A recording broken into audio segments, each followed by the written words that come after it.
क्षीण होने लग जाए तो वो व्यक्ति जब तक समोसण में रहता है वो आयु पूर्णता भी कर ले फिर भी मरण को प्राप्त नहीं होता। यानी भगवान का समोसण तुम्हारी मृत्यु को भी जीत लेता है।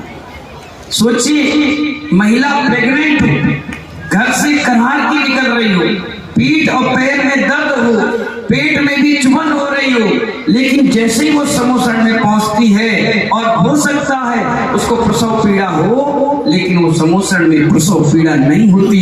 यहाँ तक कि पूरे समोसण में किसी को सूतक और पातक भी नहीं लगता, कोई दिक्कत और परेशानियों का सामना नहीं करना पड़ता।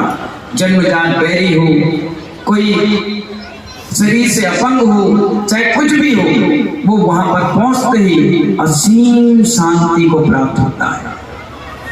14 रत्न, 9 निधियां मान स्तंभ के चारों ओर, जैसे आप घर के देहरी पर कोई सामान डस्टबिन में रख देते हैं, उसे देखते नहीं हैं, इसी प्रकार 14 रत्न और 9 निधियां वहां समोसण में डली रहती है और एक भी व्यक्ति उसको देखता नहीं है। देखता कौन है? जो इसके पास होती नहीं है। चक्रवर्ती 14 रत्नों का स्वामी, 9 निधियों का स्वामी, और वो वहां पहुंचने के बाद भी देखता है जिस निधि और रत्न को लेकर के मैं चक्रवर्ती बना हूं वो भगवान के मान स्तंभ में पड़ी है, यानी मुझसे भी बड़े कोई है तो हमारे देवादिदेव सब देख, मैं तो कुछ नहीं हूं। और मान स्तंभ को देखकर जहां सोने की, चांदी की, रत्नों की प्रतिमाएं विराजमान होती हैं, उनको देखकर उसका मान गलित हो जाता है और वो चंडों में किंकड़ की भांति पहुंच जाता है, क्योंकि नरों का इंद्र कोई है तो चक्रवर्ती, त्रियंचों का कोई इंद्र है तो वो शेर, और इंद्रों का कोई इंद्र है तो सौदर इंद्र, और मुनियों में कोई श्रेष्ठ है तो गणधर, और भगवानों में कोई श्रेष्ठ है तो तीर्थंकर। ऐसा सुंदर समोसण आज आपके ग्वालियर की नगरी में, अयोध्या नगरी में लगा हुआ है। हम सभी लोग भगवान की वाणी को सुन रहे हैं। आपको लग रहा होगा कि भगवान क्यों नहीं बोल रहे? भगवान कभी नहीं बोलते। दीक्षा जब तक नहीं ली तब तक उनके ओंठ चलते हैं, उनकी जिभा हिलती है, दांत दिखते हैं, लेकिन महानुभाव जैसे ही वो मुनि मुद्रा धारण कर लेते हैं, अब उनके शरीर में कोई ऐसा अवयव नहीं है जो हिले डुले या बोले या कहे। अब केवल ज्ञान होते ही उनके पूरे शरीर से एक ऊर्जा निकलती है, जैसे कोई कमरे में बल्ब को बंद करके रख दे और धीरे से दरवाजा खोले तो संपूर्ण रोशनी सामने वाले के शरीर से टच होती है, आंगन से बाहर तक निकल जाती है। इसी प्रकार वो पूरे सर्वांग से ध्वनि निकलती है, इसलिए उनके ना होंठ हिलते हैं, ना जुबान हिलती है, ना कुछ इशारेबाजी होती है। वो तो नासाक दृष्टि करके बैठते हैं और उनके शरीर से निकलने वाली आभा मंडल, पूरे शरीर से निकलने वाली ऊर्जा गणधर भगवान झेलते हैं। और भाई पवित्र आत्मा होते हैं गणधर भगवान, वो झेलते हैं और झेलने के बाद जितने लोग अपनी अपने प्रश्नावली रखते हैं उनका धीरे धीरे उत्तर देते हैं। भगवान महावीर का भी जब समोसण लगा तो हमारे गौतम स्वामी गर्दन के रूप में विराजमान थे और राजा सैनिक ने 60,000 प्रश्न पूछे और एक एक कर गणधर स्वामी ने आंसर दिया। आज इस पंचम काल में जितने भी शास्त्र आप पढ़ रहे हैं वो राजा सैनिक और गणधर भगवान की ही चर्चा है। इसी के कारण हमें इतना शास्त्र का अध्ययन पढ़ने को मिल गया। बहुत बड़ा उपकार राजा सैनिक ने किया और इसी के प्रभाव से आने वाली 24वीं में प्रथम तीर्थंकर पद्मनाभ नाम के तीर्थंकर वो बनने वाले हैं। कितनी बड़ी ज्ञान अर्जन उन्होंने अपने जीवन में किया। भगवान के पूरे सर्वांग शरीर से निकलने वाली जो वरगणाएं हैं उन वरगणाओं को गणधर भगवान झेलते हैं और झेलने के बाद सभी प्राणियों के अंतस में और कंठ में उड़ने वाली जिज्ञासाओं का समाधान करते हैं। आपको मालूम होना चाहिए 18 महाभाषाएं और 700 लघु भाषाएं। अगर उस समोसण में कोई जानवर आ गया और उसको कोई बात मन में आ गई तो गणधर भगवान उसकी भाषा में उसको समझा देते।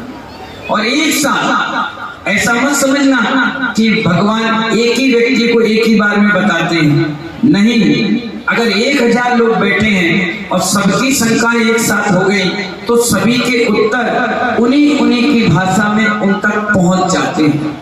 ये चीज आज के भारत के आधुनिक युग में भी जब आप संसद भवन जाएंगे, जहां पर 29 राज्य के सांसद पहुंचते हैं, विधानसभा जाएंगे, कई प्रकार की भाषाओं के लोग वहां पहुंचते हैं, तो आप देखिए एक कान में लगाने वाला स्पीकर होता है और वहां पर स्पीकर एक भाषा में बोलता है और सामने नंबर आते हैं, आपको क्या सुनना है, पंजाबी में, हरियाणा में, गुजराती में, राजस्थानी में, हिंदी में, इंग्लिश में, उर्दू में, तमिल में, कन्नड़ में, मराठी में, बंगाल में, जौन सी भाषा सुनना है आप बटन दबाइए और आपको स्पीकर की वही भाषा समझ में आएगी जो वो आपको बता रहे हैं। इसी प्रकार भगवान की वाणी जग कल्याणी मागध भाषा में होती है और वो मागध जाति के जो देव हैं वो क्या करते हैं, सीधे प्राकृत भाषा में होती है और मागध जाति के देव जिस भाषा में जो समझना चाहता है उस तक वो अपनी बात पहुंचा देते हैं। और इस प्रकार से जितने लोग आते हैं सब अंतःकरण से ओत-पोत होकर के, खुश होकर के, आनंदित होकर के 3 टाइम 4 टाइम, कई बार तो भगवान की 6 टाइम भी इस दिव्य ध्वनि का रसास्वादन किया। कई बार ऐसी भी स्थिति बन गई कि भरत चक्रवर्ती जैसे लोग जो बड़ा महापुण्यात्मा जीव थे वो पहुंच गए जिज्ञासा लेकर ऋषभदेव भगवान के पास, तो भगवान आज समय में भी भूल पड़े। उन्होंने उनसे प्रश्न भी कहा लोगों ने कि आप तो 3 टाइम और 4 टाइम दिव्य ध्वनि खिलती थी, ये 2 टाइम एक्स्ट्रा क्यों? बोले जब कोई आत्म कल्याण की भाषा लेकर के आएगा तो भगवान की भाषा रुकने वाली नहीं, तो समय खिल जाती है। इसी प्रकार महानुभाव ये सुंदर समोसण आप सभी के बीच में लगा है, कितनी मेहनत से उन कलाकारों ने तैयार करके आपके सामने प्रस्तुत किया है। हालांकि जो समोसण की बात हम सभी लोग कर रहे हैं उसके मुकाबले तो कुछ भी नहीं। 3 लोगों की निधियां, मालूम है सौदर में जब आज्ञा देता है कुबेर को, उसका परम मित्र होता है कुबेर कि जाओ भगवान को केवल ज्ञान हो गया, तुम जाओ और जाकर उनके समोसण की रचना करो। कुबेर सोचता है क्या क्या लगा दूं, हीरा लगा दूं, पन्ना लगा दूं, सोना लगा दूं, चांदी लगा दूं, पूरे 3 लोक में स्वर्ग में जितनी भी संपदा है वो सब भगवान के चरणों में लगा दूं। और देखिए क्या संयोग है, इतना वैभव, इतना पैसा, इतना सब कुछ समृद्धि होने के बाद भी भगवान इस पूरी द्रव्य को टच भी नहीं करते और पूरे समोसरण जो 5000 धनुष ऊंचा समोसरण है उस पे भी कमल में भी 4 अंगुल ऊपर बैठते हैं। कहते हैं आपकी संपदा को छूकर मुझे इस संसार में नहीं आना है, मुझे तो संसार से पार जाना है।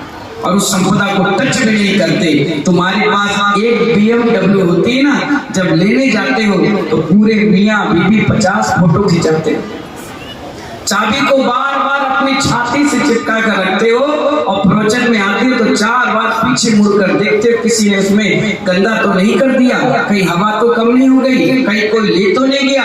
अरे BMW की छोड़ो, 500 रुपए की चप्पल भी 50 बार देख कर आते। सोचिए, इसीलिए आप नीचे हैं, वो समोसण के कमल के ऊपर है। यही क्वालिटी है उनकी और आपकी कि आपके पास सब कुछ होने के बाद भी आप छोड़ने की मनसा नहीं करते। उनके पास पूरे 3 लोक की निधियां होने के बाद एक बार भी आंख उठाकर नहीं देखती और सब कुछ छोड़कर महानुभाव हमारे बीच से सिद्धशिला की ओर पहुंच जाते।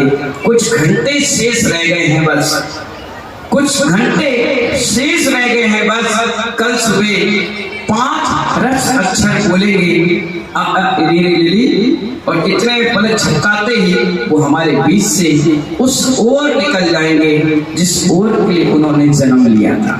अंतिम जन्म, अंतिम दीक्षा, अंतिम उपदेश, अंतिम समोसरण, बस इसके बाद तो उनका शरीर भी कपूर की भांति उड़ जाएगा, मात्र रह जाएगा केश और नख, क्योंकि मल का स्थान मोक्ष में नहीं है, मल शरीर का यही रह जाएगा। इस प्यारे समोसरण में सभी लोग बैठ कर बहुत आनंद के साथ अपने अपनी जिज्ञासाओं का समाधान के साथ बैठ करके भगवान की वाणी का आनंद ले रहे हैं। गणधर भगवान भी ये कहते हैं, मैं नहीं बोल रहा, ये भगवान की वाणी आप तक पहुंचाने का प्रयास कर रहा हूं। सभी लोग हाथ जोड़ लीजिए।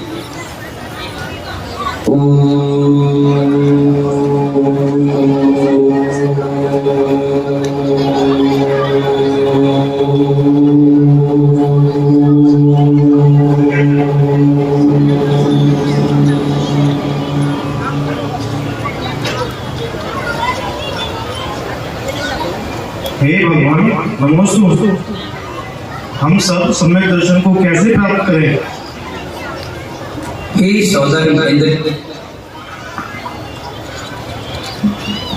आपने बहुत प्यारा प्रश्न रखा है और यहाँ पर आए हुए 50% लोगों के मन में यही बात रहती है कि हम सम्यक दर्शन को कैसे प्राप्त करें।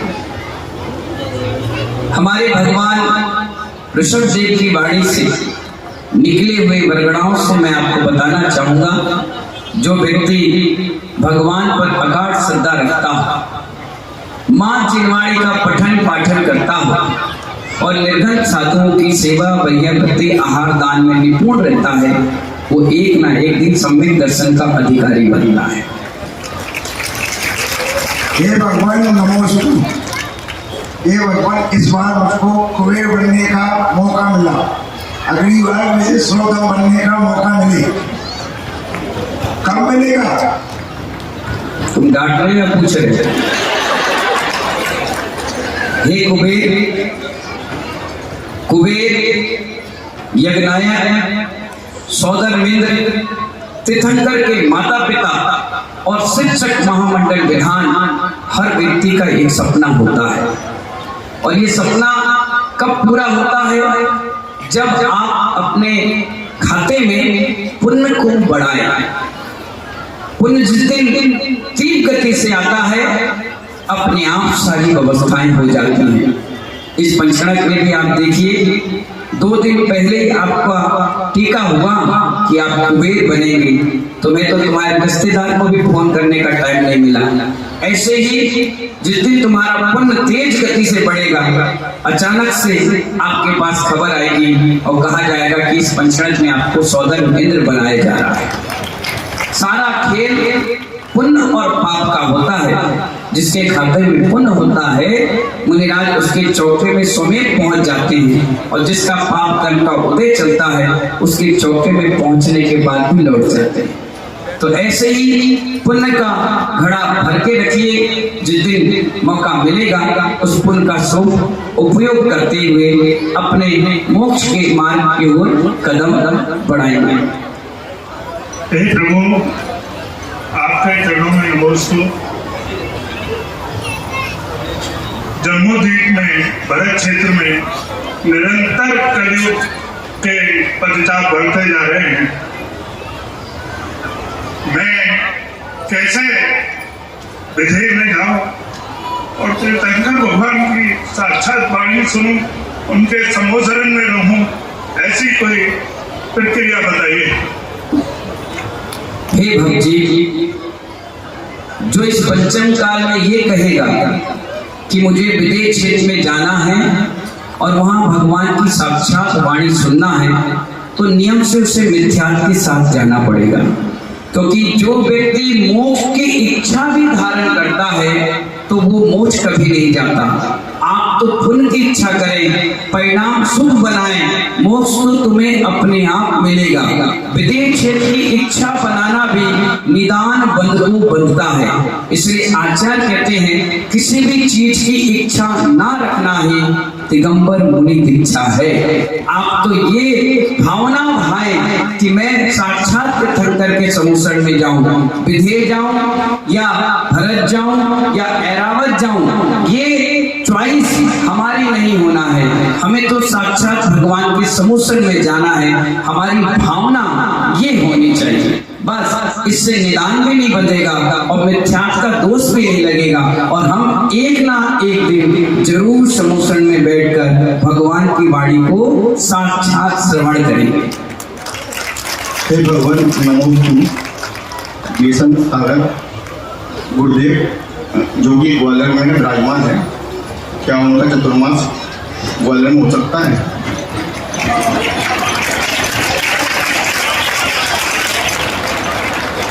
हे भगवान आत्मा, अभी अभी 1 माह हुए हैं चतुर्मास को समाप्त हुए। अभी पूरे 7-8 माह हैं अगले वर्षा योग के लिए।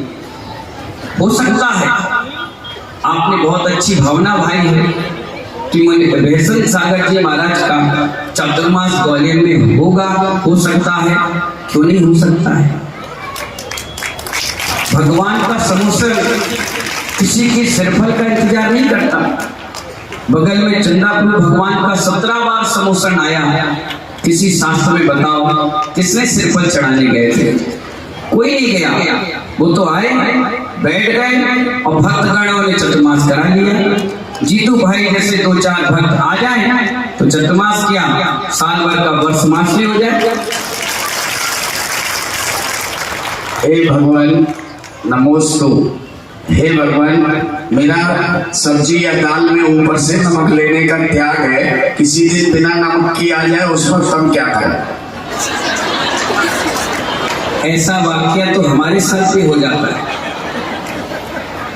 नमक का त्याग बगल में बैठे विश्व शाम सागर जी का रहता है, और महिलाएं हमें भी खिला देती, तो हम तो मुस्कुराते हुए ले लेते हैं और यही सोचते हैं कि आज हमारी किस्मत में नमक नहीं लिखा है। तुम भी यही सोच लो तो कसाय भाव भी खत्म हो जाएगा और यश कीर्ति नाम भी बढ़ जाएगा। नमोस्तु गुरुदेव, आप मैथिली कब आएंगे? बहुत अच्छी बात है, जब आप ले जाएंगे तो हम भी आ जाएंगे। नमोस्तु भगवान। भगवान, पिछले 3 महीने से भट्टारा कोठी में नवीन कहानी आई हुई है। उसका एक प्रण है कि बेसन सागर हॉस्पिटल की नींव जो आपके सानिध्य में रखी जा रही है वो आगामी 3 वर्ष में पूर्ण हो, ऐसी भावना भरता हूँ प्रभु। बहुत अच्छा शब्द कोश से निकाल कर आपने ये जिज्ञासा इस समुसरण में रखी है। आज के समय में हमारी जैन समाज हजारों लाखों रुपए, करोड़ों रुपए दिखावट में खर्च कर लेती है। थोड़ा सा अगर समिति, कमेटियां हल्का सा फोकस, थोड़ा सा दिमाग उन रचनात्मक कार्यों में लगाए तो मेरी सोच ये है कि ना जाने कितने घरों को रोजगार मिल जाए। एक हॉस्पिटल बना, एक स्कूल बना, एक धर्मशाला बनी, तो वहां रहने वाले कर्मचारी भी 10-20-50 जैन रहते हैं, और जब जैन रहते हैं तो समाज का उत्थान के लिए काम करते हैं। स्वाभाविक है क्षेत्र की रक्षा जैन ही कर सकते हैं और कोई नहीं कर सकता। जब वहाँ के कर्मचारी और समुदाय से रहेंगे तो उनकी श्रद्धा भी वैसी रहेगी जैसी आपकी नहीं रहती। आपकी श्रद्धा भगवान है, उनकी श्रद्धा पत्थर की मूर्ति है।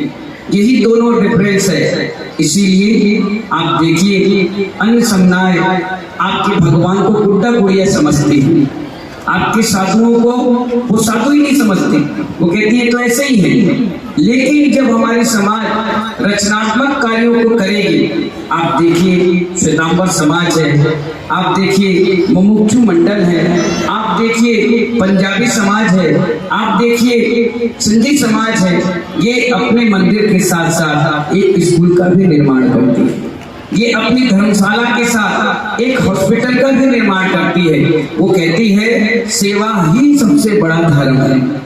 और आप देखिए हमारे समाज में चुल्लक जी हुए जिनका नाम था बर्नी जी, वो बर्नी जी ने अपने जीवन काल में जितनी उम्र थी उससे ज्यादा स्कूलों का निर्माण कराया। आज देखिए सारा खर्चा सरकार देती है और कम से कम 20,000 जैन परिवार उस स्कूलों से पल रहे हैं। सोचिए, मैं बड़ौत में गया और बड़ौत में एक गौशाला में 5 बच्चों से क्लास प्रारंभ हुई, आज 4,500 बच्चे वहां पढ़ाई कर रहे हैं। बट वृक्ष का काम करता है, इसलिए हमारे समाज को शिक्षा के क्षेत्र में, हमारे समाज को हॉस्पिटल के क्षेत्र में, कोरोना काल में आपको पता चल गया अगर जैन हॉस्पिटल होता तो ना जाने कितनों की जान हम बचा चुके। काश स्कूल हमारा जैन होता तो हम कितने लड़कियों को घर से भागने से बचा लेते। आज देखिए पूरे ग्वालियर का इतिहास, हर महीने एक लड़का भाग की शादी करता है और एक लड़की विजाती संबंध करके ना माँ बाप को मुंह दिखा पाती है, ना कभी संस्कार जीवन में बचा पाती है। स्कूल होते हैं, हॉस्पिटल होता है तो समाज संगठित और व्यवस्थित होती है। इसीलिए मैंने एक संकल्प लिया है, अगर मेरी 50 वर्ष की आयु है तो कम से कम 50 हॉस्पिटल तो मैं बनवाऊंगा। अगर मेरी 60 वर्ष की जिंदगी है तो कम से कम 60 स्कूल बनवाऊंगा। अगर मेरी 70 वर्ष की जिंदगी है तो 100 मंदिरों का जीर्णोद्धार कराऊंगा। ये संकल्प लेकर के हर वर्ष जन्म दिवस पर और हर वर्ष दीक्षा जयंती पर समाज के लिए कुछ ना कुछ एक नई पहल करके कुछ काम करवा जाता हूँ, जिससे समाज हमारे जाने के बाद भी उस काम के प्रति श्रद्धा भाव के साथ हमें और आपको याद करती है। इसीलिए बट्टारक कोठी में जब मेरी दीक्षा हुई सोनागिर में, तब वहां से बचे हुए पंचायत का पैसा उन्होंने 2.5 बीघा जमीन ले ली और जमीन लेकर के छोड़ दिया। अब चुनाव हुए, नई कार्यकारिणी बनी, जब बनी तो उनके मन में आया कि इस जमीन का क्या किया जाए। सिरफल लेकर आई, बोले 108 फुट ऊंची मूर्ति रख दो, एक ने कहा अष्टधातु का समूषण बना दो, एक ने कुछ, एक ने 24सी, एक ने कहा त्रिकाल 24सी। मैंने कहा सिरफल उठाओ और अपने घर जाओ। बोले महाराज जी आप नाराज हो गए। मैंने कहा नाराज वाली बात नहीं, 108 मंदिर है सोनागिर। मैं आपसे पूछना चाहता हूँ, बताओ उस मंदिरों में कितनी प्रतिमा है? एक व्यक्ति नहीं बता पाएगा। आपको मालूम है, जो वहाँ की कमेटी के लोग हैं उनको भी नहीं मालूम कि इस मंदिर में कितनी प्रतिमाएं हैं, कब प्रतिष्ठित हुई हैं, कहाँ रखी हैं। कई को तो ये भी नहीं मालूम कि कौन से भगवान का अभिषेक हुआ भी है कि नहीं भी हुआ।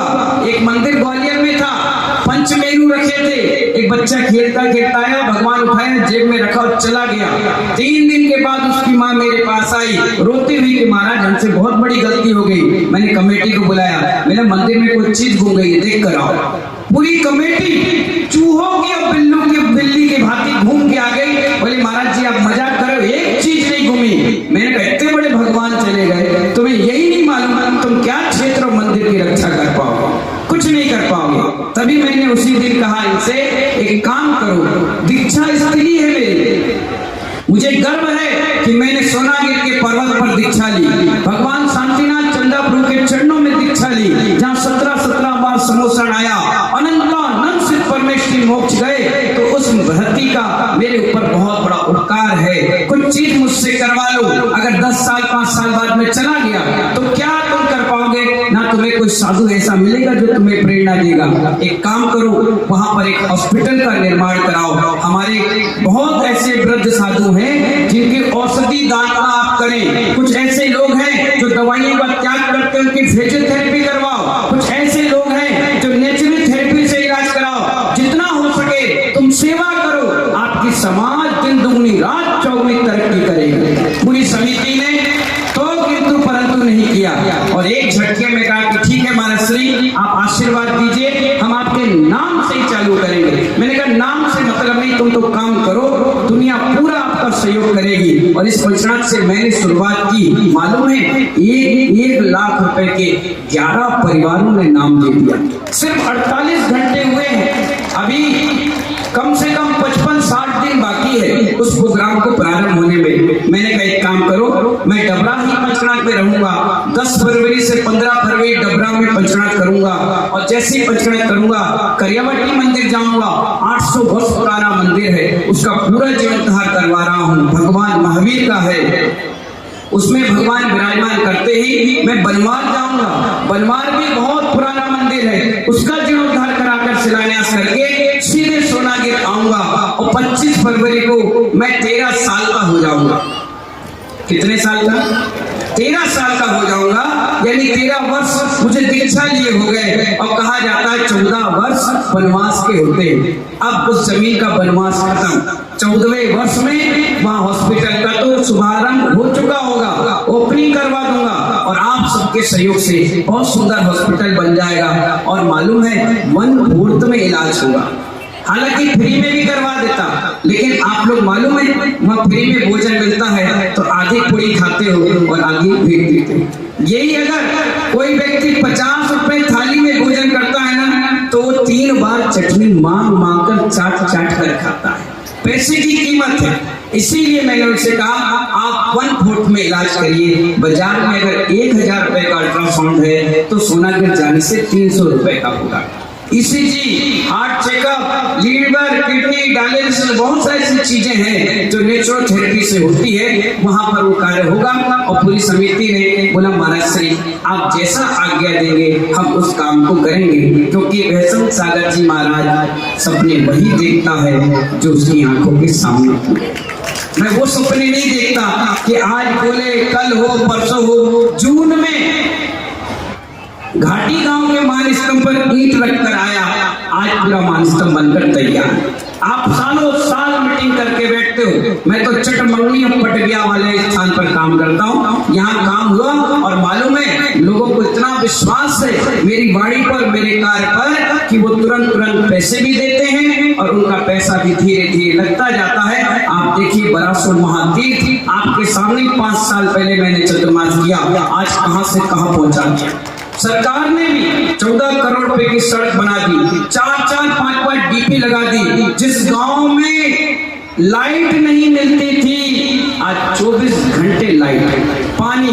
जिस गांव में 1 लाख रुपए बीघा जमीन थी 4 लाइन हाईवे निकलवा करके 10 लाख रुपए बीघा हो गई। किसान भी हमें धन्यवाद देते हैं कि महाराज के जब से चरण इस क्षेत्र पर पड़े हैं क्षेत्र की तरक्की होती चली गई। सोनागिर मेरी दीक्षा स्थली है। आई एम प्राउडेड कि मैंने सोनागिर में दीक्षा ली। विमल सागर जी महाराज ने जहाँ तपस्या करी, आचार्य श्री ने जहाँ तपस्या करी, जिस व्यक्ति ने सोनागिर में दीक्षा ली है आज तक वो व्यक्ति कभी पीछे मुड़कर नहीं देखा, ऊंचाइयों को छू गया। तो महानुभाव उस सोनागिर में बनने वाले 25 फरवरी को जिसका शिलान्यास होने वाला है वैसन सागर हॉस्पिटल का, उसके लिए आज भी यहाँ बैठे हुए जितने लोग हैं देखिए मर जाओगे आपका पैसा बेकार हो जाएगा। कोई पूछने वाला नहीं, कोई देखने वाला नहीं, कोई कहने वाला नहीं, सिर्फ लड़ाई का जड़ बनेगा। इसलिए आचार्य भगवान कहते हैं कि दान दे दो या भोग कर लो, नहीं तो नाश तो होना ही होना है। इसलिए हम उमेश भाई से कहते हैं, कहाँ है उमेश, हमेशा कहते हैं कि दान किया खाया पिया अंग लगेगा, दान किया संग संग चलेगा, दान न किया तो जंग लगेगा, और ऐसे ही मर गए तो भुजंग बनेगा।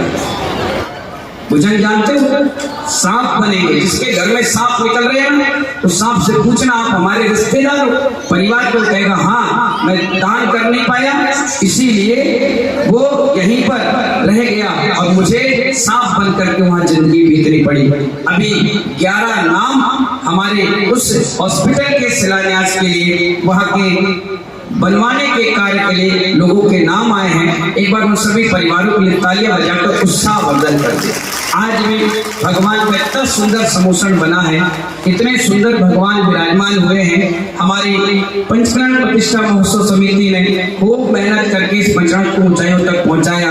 25 दिन से मैं भी पूरी मेहनत करके सारी समाज को जोड़ करके यहाँ बैठा, क्योंकि ये वर्ष 2550 भगवान महावीर के नाम का है। और आज शाम के भी 2550 दीपकों से महाआरती का भी कार्यक्रम इस स्थान होगा। हमारे उमेश भाई को माइक सौंपते हैं। 5 मिनट में कम से कम 3 नाम आज निकाल लो। क्या बात है, 3 कह रहा हूं। हमारे पीछे से ठाटीपुर के महामंत्री विराट उदय के सौदरमेंद्र पहले नंबर के नरेंद्र कुमार जी, रजनी जैन ठाटीपुर निवासी, उन्होंने कहा महाराज से 1 लाख रुपए में एक नाम मेरी तरफ से आप बोल दीजिए। जोरदार तालियां बजा दीजिए। चलिए, तो नाम के लिए गुरुदेव ने और कहा है, अगर 1 लाख रुपए आप उस धर्मार्थ हॉस्पिटल के लिए देते हैं तो सदियों सदियों तक आपके नाम की चिट वहां पर रहेगी, और जितना भी उपचार करके लोग जाएंगे उनका परिवार आपको दुआएं देते हुए जाएगा। है कोई ऐसा? में सबसे बड़ी बात तो श्रावक नहीं, साधुओं के लिए भी औषधियां उसी हॉस्पिटल से निःशुल्क भेजी जाएंगी। साधु ठीक रहा और दुआएं आपको लगेंगी तो आपका घर परिवार भी कभी दवाइयों का सेवन नहीं करेगा, आप ऐसे ठीक होते चले जाएंगे। बोलिए, किसी का मन है क्या इतने लोगों में जो खड़े होकर सबसे पहले कहे एक नाम मेरा भी आज इस सभा में होना चाहिए, मैं भी दान देकर सदियों सदियों के लिए अमर होना चाहता हूँ? है कोई व्यक्ति जो खड़े होकर कहे? गुरुदेव ने कहा 3 नाम के, 1 हो गया है, 2 और चाहिए। अगर किसी का मन हो तो वो अपना नाम यहाँ पर अंकित करा सकते हैं। देखिए, बहुत पुण्य का अवसर है।